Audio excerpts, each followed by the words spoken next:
guys, turns out that I forgot to hit the record button for the first few minutes of the event management and facilitation session. So permit me to summarize this few minutes, and I hope I do justice. I'm going to share my screen now. All right. So welcome to the event management and facilitation session. This is the Community of Practice Workshop 2. And we are talking on event management. As you know, Giving Tuesday today is coming up soon, and I want to believe some of you have plans to run at least an event before today or during Giving Tuesday today. So when planning an event, these are the basics you should have in mind. First, define your target audience and objectives. I know we all know this. So,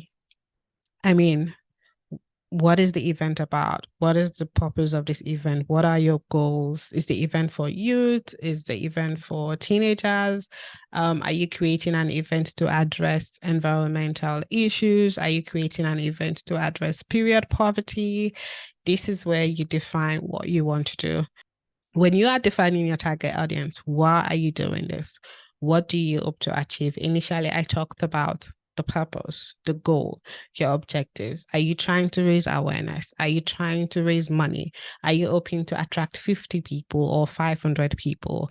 This will determine how much work will go into your event facilitation. Organizing your team. So for an event, it's a given that you need a host, you need a speaker, you need a note taker, you need to record. For example, I'm right now recording the first half of the session because I couldn't hit the record button fast enough, but you know what I mean. A visual recorder, watch the chat, building community, engaging with your participants. You cannot be all of these things at the same time. It would be great if you can delegate some of these tasks to your team members. Choosing your location. Zoom is quite popular for webinars and events and sessions like this. Also, Twitter Spaces has been known for its flexibility. It allows lots of people to join. You can have as many hosts as you want, not a lot of hosts, but a lot more than some platforms that you know. And you can also decide to create an in-person event. Setting a date. I always advise people and recommend people from a comms perspective because you need to sort of create some sort of awareness and campaign around your event to give yourself enough time.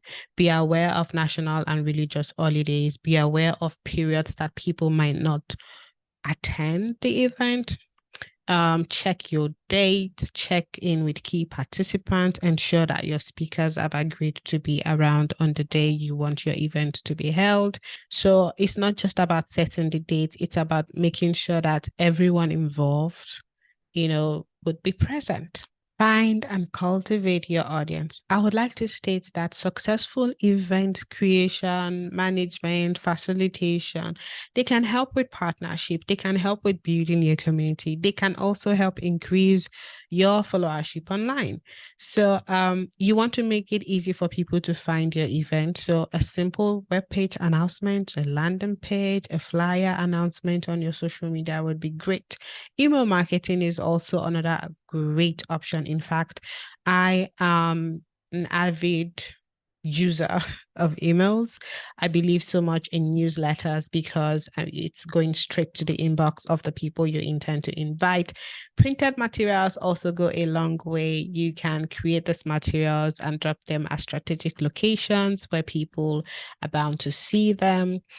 And post-event activities, a thank you message to everyone that has attended, even those that do not attend. Send out a thank you message.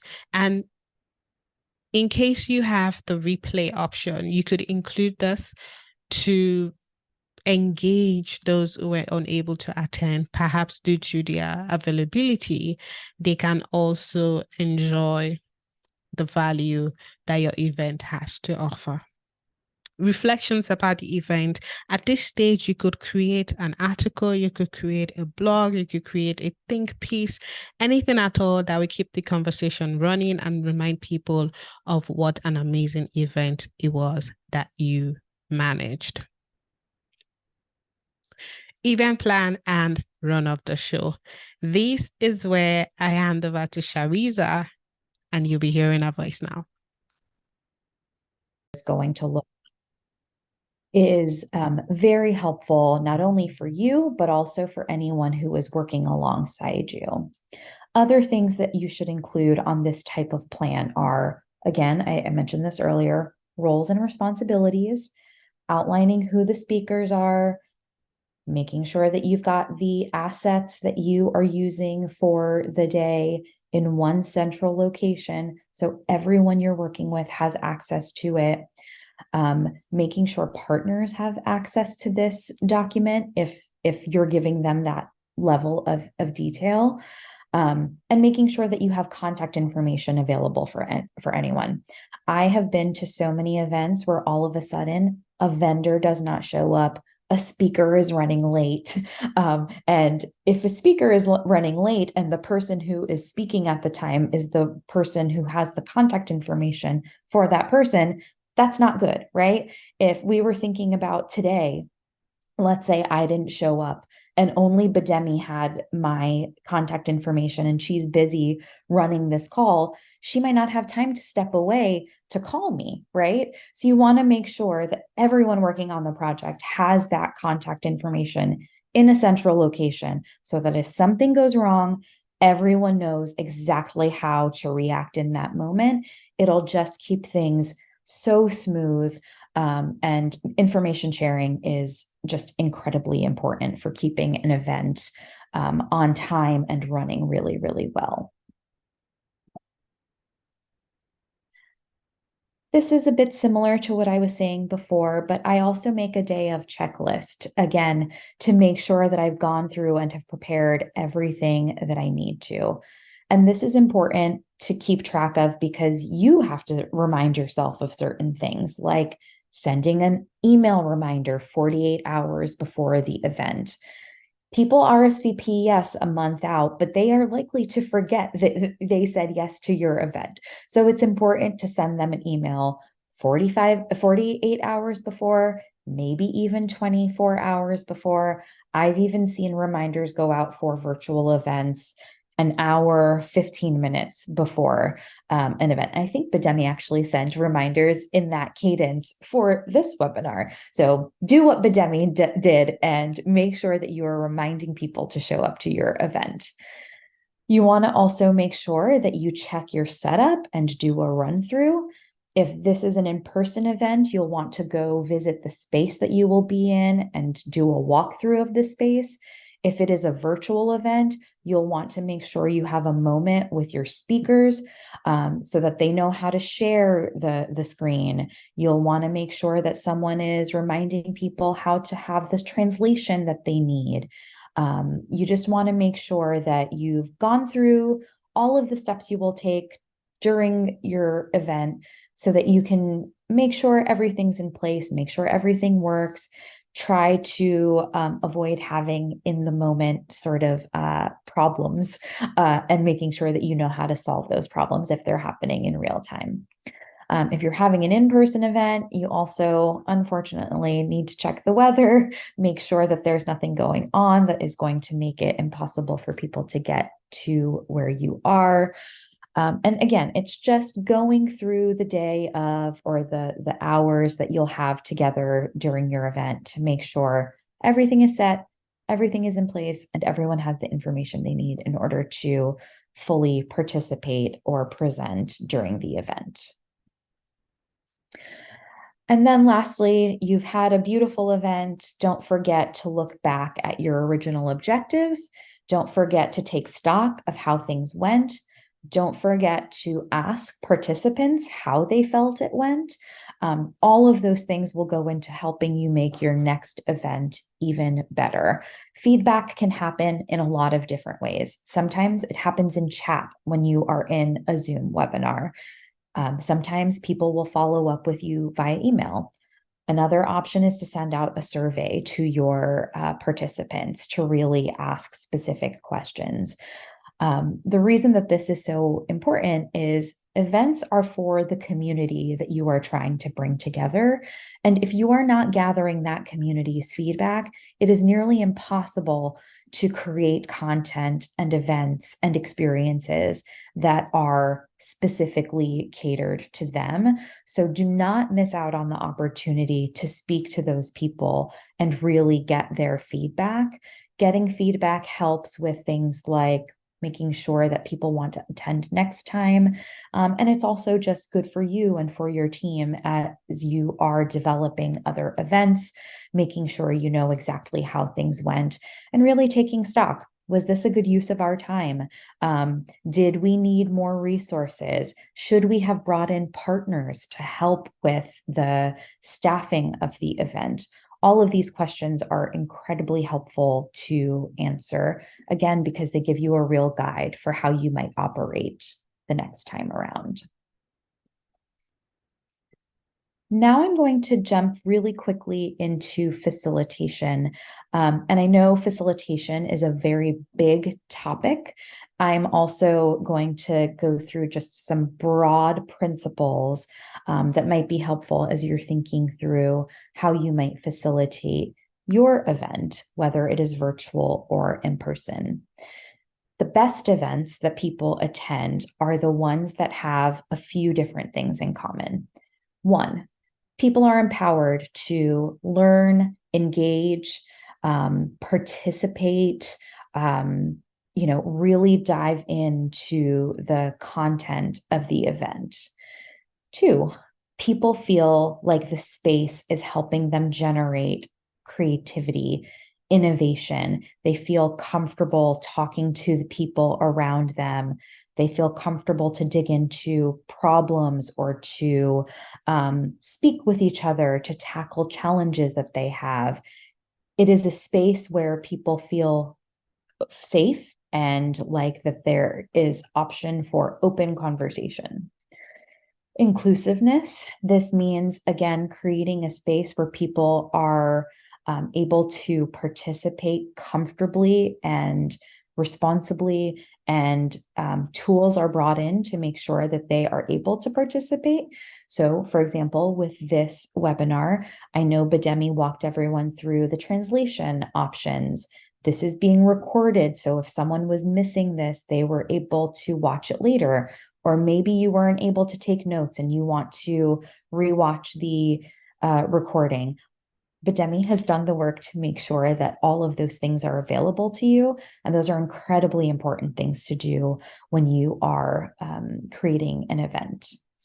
Active engagement, again, making sure that there is room for people to chat, taking questions. We're not doing breakout rooms today, but those are options to really keep people engaged. Deep learning, again, hopefully you're providing content that is useful, engaging, and new to people, giving people space for systemic thinking, really tackling challenges or being able to bring them up to a group to have the group feedback into those challenges. And then lastly, growth, being able to show up to an event, learn exactly what it is that is most important to you, and take those things away and act from them. And then a few brief tips on just how you can design an inviting space for your participants. Of course, inviting them to participate in the space in the way that you would like to. Some people, for example, like Q&A to be at the end. Some people like to take questions as the presentation is happening. You get to decide what you think is going to work best for your group. Of course, if this is an in-person event versus a virtual event, there are other things to consider, but making sure that people are aware of how the space is structured and how they can participate in it is incredibly important. How the space is arranged. Again, this is a bit more of a consideration for in-person invites, but is it a small group? Are people broken down into groups when they arrive? Are people sitting at tables? Are they sitting in sort of theater style seating? All of those small details actually impact how people are able to interact in the space and interact with the content. So give some thought to what it is that you want people to feel and how you want them to act when you're thinking about how you're setting up your event. Again, whether it's in person or virtually. I don't know if any of you have used Microsoft Teams before. That system has a funny little feature where you can virtually have people look like they're sitting in seats. That is one way of bridging a virtual event to an in-person event. I'm not sure that I love that feature, but I've seen people use it before. Thinking about how participation is distributed. Again, are you doing breakouts? Are those breakouts in big groups? Are they one-on-one? You have to think again about what you want people to take away, what you want their experience to look like. That all comes back to how you're structuring the event. And then a sequence of steps and time allotted for the different components of the day. This comes back to the run of show I mentioned, where you're minute by minute, 15 minutes at a time, mapping out exactly what's going to happen so that people enter a space and have a full understanding of what their time with you is going to look like. I know we're kind of short on time, so I will just run through this very, very quickly. I wanted to show you a few recent examples of the types of events we've been seeing people put together in the global Giving Tuesday community. So the first is community leader gatherings. These have been happening in person. You'll see to the left is the US hub had an in-person gathering in the Midwest of the US where they brought together 20 leaders to have 2 days of learning and collaborating. On the right, you'll see our Spark Youth in the United States came together again for a day of service projects, a day of learning, and collaborating on their projects for Giving Tuesday. Wanted to share an example of a Twitter space. The Partnership for a Healthier America is hosting a Twitter space in a few months, about food equity. There's 4 hosts. It'll be open to the public. They are giving a lot of lead time for people to mark this in their calendar. A pop-up generosity station. This was actually a GoFundMe event from a few years ago, where this musician who you see to the left traveled around New York City, played music, offered people free flowers. There was water available, and there were service activities at each stop. That is obviously a very high level event. It's just a very cute example that has a lot of impact. And then a kindness flash mob. So they are thinking of doing this in India this year, having a table in a highly trafficked area where you have little prompts for kindness. And then people then go off and do those acts of kindness and hopefully share them on their social media to inspire other people. I will pause there because I see the chat is busy. But Demi, I know we're at time. We might not have time for questions. Right. Maybe one question. Does anyone have a question for Shariza? I mean, this is very easy to understand, but anyone at all? Any question or comment or feedback? Oh, amazing. Okay, so I do have a question for everyone. Does anyone have an event planned, or are you looking to launch an event anytime soon?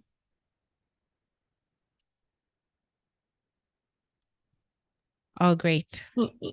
Yes, well, hi everyone. Yeah, thank you so much for the insightful, beautiful presentation. It was really very organized. I want to share my experience before, like when I used to organize an event. When we were working as a team, we did the one mistake that you mentioned. It was good that it was mentioned in the presentation because we were lacking the communication. So we divide the task, but then we didn't communicate with each other. So I didn't know what they were doing. Did have they finished this or not yet? And so each one of us had done the task, and that's it, and we end up having a small problem by the end because of lack of communication. And so good that you mentioned that. Thank you so much. It was a very good point that I wouldn't even pay attention to until it happens to me. Yeah, it is events. Events come down to communication, right? Everyone needs to sort of report back on the progress they're making on their task.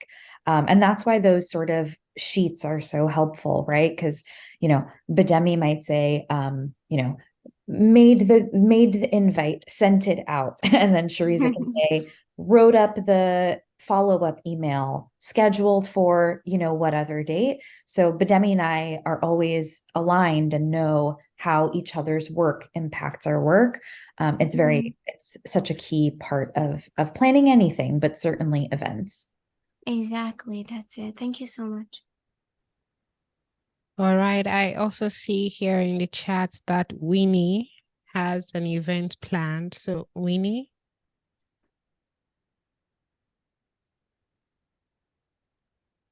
Okay. Winnie, you are muted.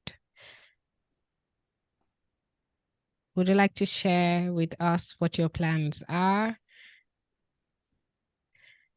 Okay. While we wait for Winnie to respond, I just want to say that yes, the recording will be available for every one of us to. Okay, I can see Hussein. Just a moment, Hussein, for each of us to watch again, and you can always go back to this workshop in case you're planning an event. The workbook will be available for each and every one of us in French and in English, and a video on how to use the workbook as well. Hussein. Okay, hello, good day, everyone. Thank you so Hi. much for this session. Yeah, it's been so insightful and we've learned so much. So just briefly, I just wanted to add, like for me, I just like kind of, will I say I experienced something of late in terms of, we have some couple of projects coming up, but I think it's also key for us to understand that communication is very important in terms of trying to keep everyone on the same page. So if you're working in a community, let's say, for example, majorly, and you have their attention there, and for example, they are not communicating much, maybe let's say English. So you could actually leverage on the language that maybe the team leader there can communicate that even message better than you that will now go there, or you already have them. But once you're having a group meeting, maybe in WhatsApp, or maybe you are there on ground, the next thing after you've left and you want to do your maybe measurement or just to assess what you've done, and the next thing people give you feedback like they didn't even understand what you just said there and stuff like that. So I think we could, all I'm just saying, we could try to incorporate our indigenous languages to when you are doing some of these your programs, when you have projects, when you feel the community you are dealing with will not be able, because I think most of us just assume maybe everyone can speak English or we can just communicate, but people actually work. We got to realize sometimes some of us that are in the field, you see that people work effectively sometimes and maybe feel very much comfortable when they're in their indigenous languages. And I think we could learn one or two things from this. Thank you. All right. Thank you so much, Hussein. So I'm going to share my screen now and just final round of one or two. Okay. So just a quick reminder that this is a progress, and this is something that we are doing in the lead up to Giving Tuesday 2023. We have 5 workshops. The first one has been completed, and this is the second one. So a huge thanks to Shariza for our help. This is quite insightful, to be honest. And also, there will be take-home activities. Now, after each workshop, I would like to encourage everyone to carry out the take-home activity. It just helps you pen down your ideas. And I feel like when people write things down or type it, the chances of you actually doing them is higher. Plus, I can always reach out and follow up on your plans as well. I'm looking forward to each and everyone here, all 17 of us, coming up with an event, say by September, the third week of September. And I want to see this event playing out beautifully and seamlessly. Please share your progress with us. And at the end of the 5th workshop, you should receive your certificate of participation. But please complete the workshops and the workbooks. Just a quick reminder, for some of you who received messages in our WhatsApp groups, you would notice that we released an article rather on Giving Tuesday Malawi's amazing update, right? I'm looking forward to sharing stories like this. So if you're doing something amazing, please share it with me. Anything at all that you're doing and in your team, in your community, happy to share as well with our network. Also, we observe special advocacy days. You can see the International Youth Day flyer right here. And yes, if you have an event and you think you would love to connect with us and we can help it some way, some technical assistance, I'm happy to share templates and briefs with you that can help make your work really easy. Point is, we are approachable, we are reachable. You can send me messages anytime, even on WhatsApp. So please share your plans with us. You can jump on a call with us at any time. And we also have our Ubuntu Giving podcast. You can listen to some of these podcasts to kind of give you an idea as well as to how to run your own podcast or your own event, really. Thank you so much for your plans. Thank you so much for listening to us. And once more, don't forget to share your ideas or plans with us. Giving Tuesday is coming. It's like, I feel like Giving Tuesday is tomorrow. So are there resources that you need? Would you like to collaborate with someone? Would you love us to connect you with an organization, an individual? Please reach out to us. We are always, always happy to help. And do not forget to subscribe. You guys are not subscribing to our YouTube channel. Please subscribe to our newsletters and YouTube channel. Watch some of these resources that are available to you. And I look forward to an amazing Giving Tuesday today. Okay, so that being said, I think it's time to say goodbye, but I'm going to take a screenshot. So if we can turn on our videos and just smile, please turn on your videos. Let's take a selfie, a virtual selfie. Thank you. Hi, Snare. Looking good as always. Hi. Thank you so much. So I'm taking the screenshot now. So smile, say cheese, everyone. Yay. Done. Thank you guys, and do have a wonderful rest of the day. Bye, everyone. Bye. Thanks. Thanks, team. Bye, everyone.